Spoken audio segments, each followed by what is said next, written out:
Oke,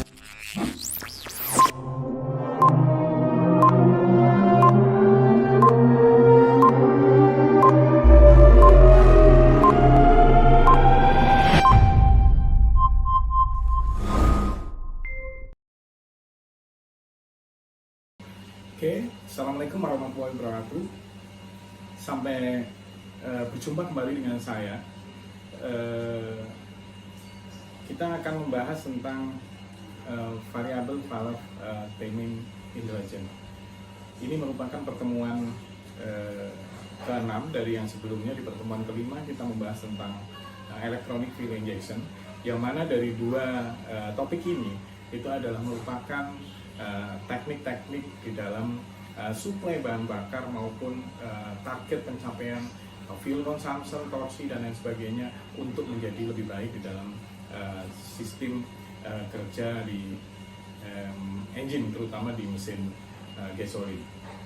Nah, ini modul tentang variable valve timing intelligence. Kemudian di slide berikutnya ini bisa dilihat di sini bahwa ini adalah kemampuan yang optimal yang dicapai untuk teknologi VVT, variable valve timing intelligence. Nah, kita lihat di sini di performa mesin. Nah, kalau kita lihat di performa mesin, kita lihat tenaga bertahan jalan 10-15%. Jadi engine itu tenaganya bertambah dengan teknologi VVT ini. Itu 10-15% dari normal torsi yang ada. Nah, yang menarik lagi itu adalah fuel economy. Fuel economy itu adalah fuel consumption yang ada di dalam mesin itu bisa membuat penghematan 6-10% di dalam teknologi ini. Nah, kemudian kalau kita lihat di situ ada kadar CO pada gas buang. Kadar CO pada gas buang ini kita lihat ini terhadap dampak lingkungan itu juga CO bisa turun sampai 40%. Jadi penghematan bahan bakarnya bisa 6-10%, tenaganya bertambah 10-15%. Nah, bagaimana ini bisa terjadi? Nah, nanti perhatikan di slide berikut. Nah, di dalam teknologi VVT ini kita melihat bahwa ada yang disebut dengan valve timing. Nah, valve timing itu kalau kita lihat di dalam cara kerja siklus pembakaran. Nah, masih ingat di pertemuan sebelumnya ada top dead center, itu adalah titik mati atas. Nah, BDC atau before dead center, sebelum titik mati atas. Nah, di sini ada clap exhaust, di sini ada clap intake. Dan kita lihat dulu gambar di atasnya ini pada diagram ini. Kalau kita lihat ini piston dia bergerak ke bawah, dan ini pada saat piston bergerak ke bawah, ini kita lihat valve terbuka. Nah, pada teknologi VVT ini tidak terjadi. Jadi pada saat piston mulai turun ke BDC, before descent, ke titik mati bawah, ya kan? Itu si valve ini terbuka secara rasio yang dibuat sedemikian rupa sehingga volume bahan bakar, volume udara atau gas yang masuk ke dalam ruang bakar itu menjadi lebih efektif. Kita lihat di dalam diagram ini, kembali lagi, ini pada saat posisi idle. Idle itu posisi di engine sekitar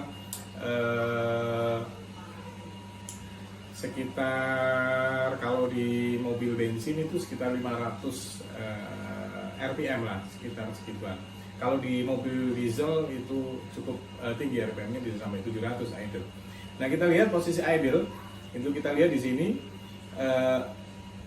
pada saat ini putaran poros engkol. Jadi pada saat putaran poros engkol hampir mencapai setelah mencapai before top decenter, posisi in ini masih terbuka. Jadi posisi in itu terbuka. Ya, jadi mengurangi overlap. Posisi in terbuka, ya tidak ada gas buang yang terdorong masuk kembali ke intake manifold. Jadi pada saat ini in terbuka, ya exhaustnya itu benar-benar tertutup pada derajat sebelum piston di posisi titik mati atas. Jadi ini problemnya gini. Kalau kita lihat posisi sama-sama piston ini posisi di arah ke titik mati bawah. Nah pada saat di arah ke titik mati bawah, kita lihat dengan derajat yang sama, si valve ini membukanya berbeda. Jadi semakin pembukaan ini lebar, maka ini yang biasa menimbulkan overlap. Jadi overlap itu bersamaan terbukanya sebuah klep, ya kan? Tapi itu sebenarnya sepersekian detik gitu ya. Nah, tapi di dalam variable timing ini tuh sudah tidak kita lakukan gitu. Jadi ini dengan mengurangi overlap maka kondisi derajat pembukaan ini tidak ada gas buang yang terdorong masuk kembali ke intake manifold.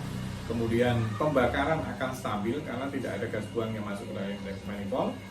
Kemudian menambah hemat bahan bakar karena bahan bakar yang masuk ke dalam ruang bakar itu benar-benar full totali gas yang masuk. Nah kita lihat pada saat beban ringan dan sedang. Pada saat beban ringan dan sedang menambah overlap. Jadi posisi beban si mesin ini kondisi bebannya agak ringan, ada muatan dan lain sebagainya gitu. Nah ini posisi derajat ini berubah. Yang tadinya ke arah kanan ini derajat menjadi lebar, maka pada saat ini ada beban, valve-nya itu valve-nya ini itu di adjustment, ya kan, di adjustment. Jadi pada saat ada beban, card-nya itu di adjustment melalui poros camshaft, ya kan. Jadi poros camshaft-nya itu akan merubah posisi valve kapan akan terbukanya. Jadi dengan kondisi posisi sedang seperti ini, kita lihat di sini apa yang terjadi, menambah overlap. Jadi pada saat posisi sedang overlapnya ditambah, kemudian internal EGR rate bertambah, mengurangi emisi NOx dan membakar kembali. Jadi emisi yang tadinya itu keluar semua, sebagian masih ada di dalam ruang silinder ini, ya kan, itu dibakar kembali sehingga menyebabkan gas-gas yang masih tersisa itu bisa terbakar kembali. Terus mengurangi pumping loss. Pumping loss itu pada saat kompresi, ya kan, tidak ada yang dikompresikan di dalam ruangan itu karena ada overlap sedikit. Nah, ini posisi disebut sebagai pumping loss. Kemudian menambah hemat bahan bakar, dan otomatis dia akan menambah hemat bahan bakar. Nah, kita lihat pada saat beban berat kecepatan tinggi, kalau kita lihat. Nah, pada saat ini piston bergerak naik turun pada kecepatan tinggi, ya kan, overlappingnya ini bertambah semakin cepat. Jadi overlapping bertambah dengan mengatur waktu pembukaan katup ini lebih awal. Jadi pada saat ini kecepatan tinggi, si camshaft ini membuka valve untuk lebih cepat. Kemudian yang berakibat akan memudahkan campuran bahan bakar udara masuk ke ruang mesin. Di samping itu, improve volumetric efficiency. Jadi pada saat terjadi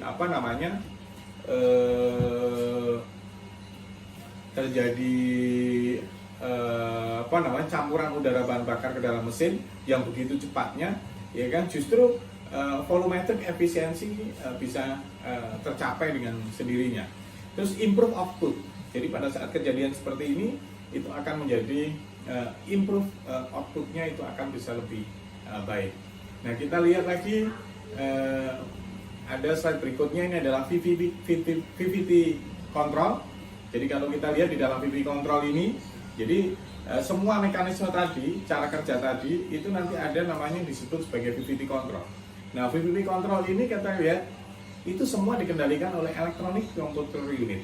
Jadi di dalam VVT control itu kita lihat ada target valve timing, ada kompensasi, ada aktual valve timing, terus ada feedback control.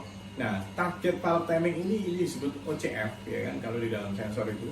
Nah, kemudian kalau kita lihat di sebelah kanan ini ada throttle sensor, ada pressure sensor, ada water temperature sensor, ada crank angle sensor, ada cam angle sensor dan lain sebagainya. Nah, ini semua bekerja dikontrol oleh engine ECU.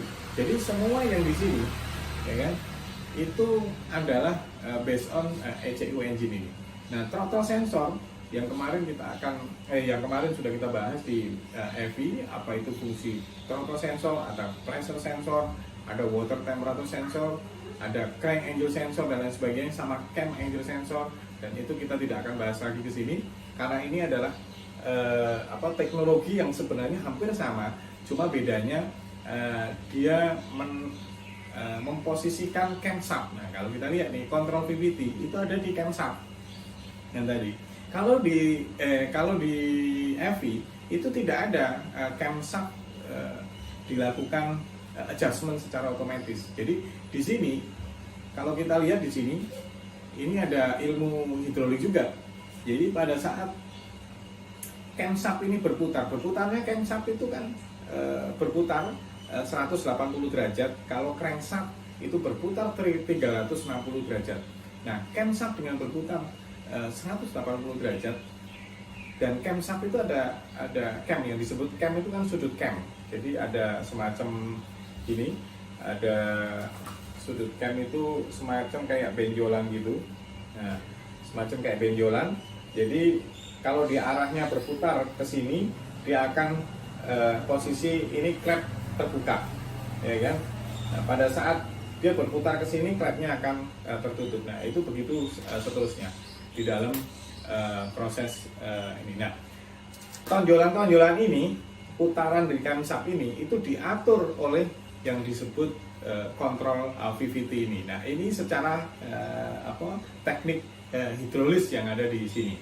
Kita lihat di sini bisa dilihat di sini ada kalau kita naik ke atas di sini, ini ada tekanan hidrolik.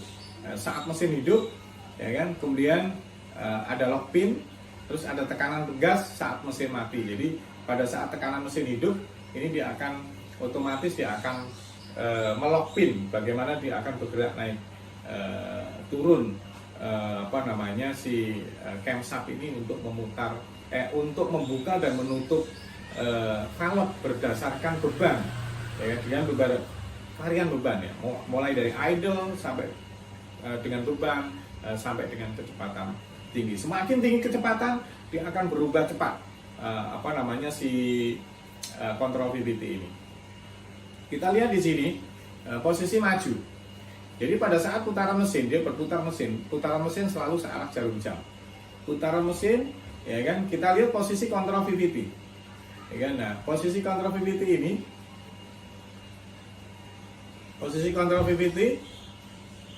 kita lihat di sini ada VVT control. Nah, yang tadi saya bilang di sini ada VVT control. Oke, ini kita dulu deh, ya kan, sebelum yang menginjak yang ke sini. Nah, setelah ini tadi, jadi ini ada VVT control, ya.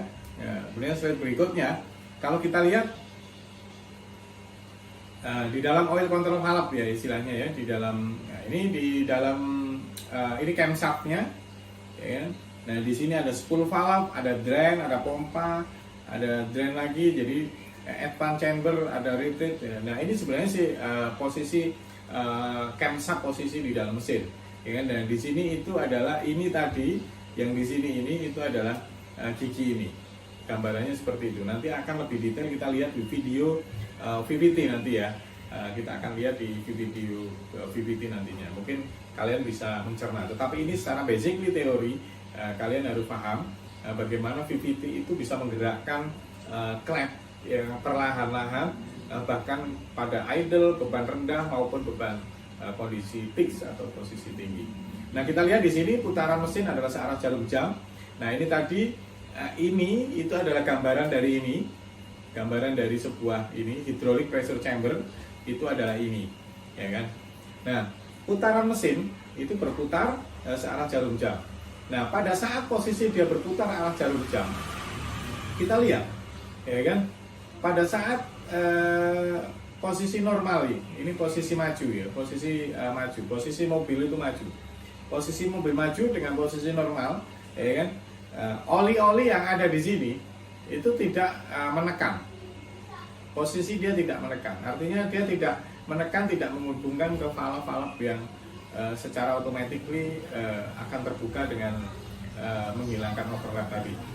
Nah, ini operating direction off, ya, jadi posisi kalau operation direction ini itu off. Terus kemudian ini ada pressure oli di dalam di dalam kontrol ini. Nah, kalau sudah di pressure, kelebihan dari oli nanti akan keluar masuk ke oil pan dan lain sebagainya. Nah, ini ke engine ECU. Nah, ini ada signal rasio besar kecil. Ini ada signalnya kalau di dalam sistem. Nah, ini adalah VVT controller ya, kalau ini ya. Ini VVT controller. Kemudian kita lihat slide berikutnya, posisi mundur. Kalau kita lihat posisi mundur, jadi posisi maju dan mundur. Kalau kita lihat posisi mundur, posisi ini daerah oli dia akan berubah. Ya kan, dia akan menekan, hingga daerah oli akan berubah. Ya kan, arah putaran, ini arah putaran sesuai arah putaran mesin juga. Jadi kalau posisi mundur, ya kan, kita lihat, nah di sini ada arah gerakan dari spool tadi, yang tadi posisi dia maju, ya kan, posisi dia maju, sekarang dia berubah menjadi posisi dia mundur. Nah, ini arah gerakan dari spool valve. Nah, ini dia akan merubah posisi signal supaya si klep itu atau valve itu terbuka sesuai dengan beban yang diinginkan. Kemudian ini posisi menahan. Kita lihat posisi menahan, signal menahan tengah di tengah. Ya, ini ada engine ECU, ada oil pressure, nah, posisi signal menahan. Nah, ini nanti akan kita lihat di video, jadi supaya teman-teman mahasiswa bisa lebih membayangkan ya. Jadi ini sebenarnya yang punya mobil-mobil Toyota, Camry dan lain sebagainya itu udah rata-rata udah pakai VVT ya. Jadi kalau ada tulisan mesinnya teknologi VVT ya kan, seperti Honda dan lain sebagainya itu udah otomatis ya, udah pakai. Nah, ini adalah outline of VVT control. Kalau kita lihat outline-nya seperti ini. Jadi ini ECU, ini crankshaft, ini camshaft, ya kan? Ini intake camshaft, ya kan? Jadi inilah yang disebut sebagai VVT controller. Jadi posisi ini oli, jadi posisi oil pump, ya kan? Posisi oil pump berarti ini naik, dipompa naik ke atas, masuk ke OCF, ya kan? Kemudian masuk ke OCF, ya kan? Baru kemudian ini ada advance bolak-balik ya. Jadi sebenarnya advance ini mutar gini, bolak-balik sama retard ya kan? Jadi posisi bolak-balik gitu. Nah, ini bolak-baliknya si tadi itu chamber cam itu tadi itu adalah untuk merubah sudut si valve itu. Nah, ini putaran dari engine melewati crankshaft. Nah, mungkin ini yang bisa saya sampaikan sedikit tentang teknologi VVT. Nanti untuk lebih jelasnya nanti akan saya jelaskan di dalam video interaktif supaya teman-teman mahasiswa semuanya bisa lebih paham di dalam memahami teknologi variable timing intelligence.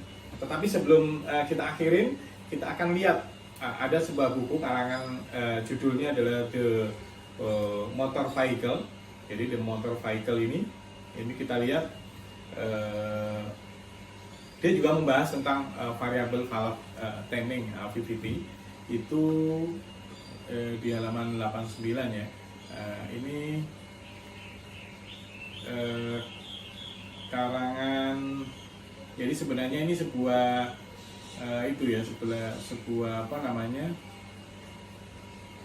sebuah kumpulan ya teknologi motor, teknologi mobil yang dikarang oleh TK Garrett ini, ya kan? Ini sudah ke terus ini Ki Newton, dan ini saya dapat online kemarin, saya coba cari-cari yang bisa untuk di sharingkan ke teman-teman. Nah ini kita lihat di tadi 89 ya.